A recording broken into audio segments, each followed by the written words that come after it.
Hello.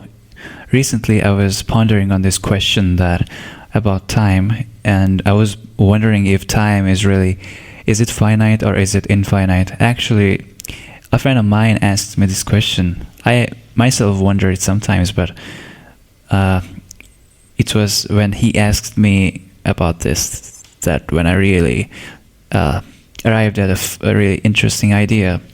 So here's the idea. So imagine that you have a person and say he somehow goes back to the to and finds a point. I mean, according to him, that's what he will say to you. So he tells you that I'm at a particular uh, point in space and time where I am at the a point where the universe and time actually has begun. And then you ask him that, how do you know that so well? And so to answer you, he explains to you that, hey, because right here, this is the point from in front of me. I'm standing in front of in front of the point from where the time and universe must have begun. Because, see, after this point, I'm able to experience the time and space. But before this point, I cannot experience time. Hence, I must say that this is the point onwards which time must have started ticking. So he is the guy who preaches the finite time idea, and this is really the reasoning for that. Now, suppose that we have another person, okay, and he is like he's suppose he has superpowers and he's immortal, okay, and he also has the ability to travel back in time.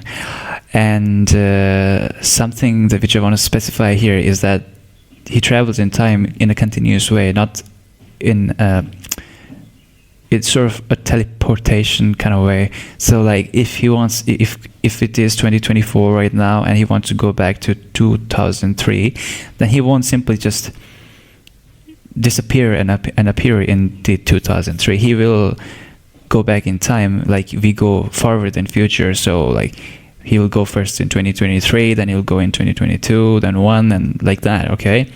So to this person, I asked him that you will have to, since you're immortal, so you go back in time, like you do, and you keep going back in time until you can, and while you reach another year in the past, you need to relay your information to me. So like, then you reach the year 1999, you need to relay that I have reached the year 1999 and time exists beyond the year 2000. So that's my observation for this year, like that.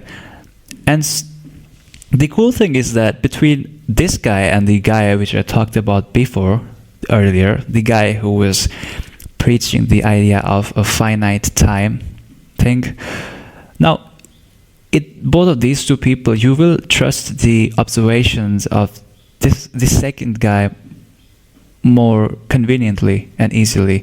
Why? Because his observations are observed and they're real.